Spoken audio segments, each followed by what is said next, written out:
ہم کریں گے ہر مظلوم کی حمایت۔ बिस्मिल्लाहिर्रहमानिर्रहीम। अस्सलाम वालेकुम। मैं हूं हुरैन फातिमा और आप देख रहे हैं हिमायती न्यूज HD चैनल। नजर डालते हैं आज की अहम खबरों पर।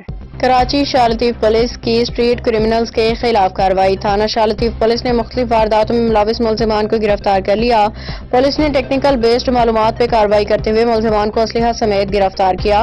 गिरफ्तार मुलजिम के कब्जा से एक अदद पिस्टल, नकदी रकम, मोबाइल फोन्स भी बरामद हुए हैं। गिरफ्तार मुलजिमान में वसीम अली वल्द अनवर अली, गुलाम मुर्तजा वल्द गुलाम मुस्तफ़ा और इरफान भुट्टा वल्द मोहम्मद अली शामिल हैं। गिरफ्तार मुलजिम अपने साथियों के हमरा मिलकर शहरियों से लूटमार की वारदातें करते थे। गिरफ्तार मुलजिम मेहरान हाईवे, नेशनल हाईवे समेत मुख्तलिफ थानों की हदूद में होने वाली स्ट्रीट क्राइम्स की मुतअद्दिद वारदातों में भी मुलविस हैं। गिरफ्तार मुलजिम का मजीद क्रिमिनल रिकॉर्ड चेक किया जा रहा है। हाकिम अली दाल की रिपोर्ट। अब तक के लिए इतना ही। मजीद खबरों और अपडेट्स के लिए देखते रहें हिमायती न्यूज HD चैनल।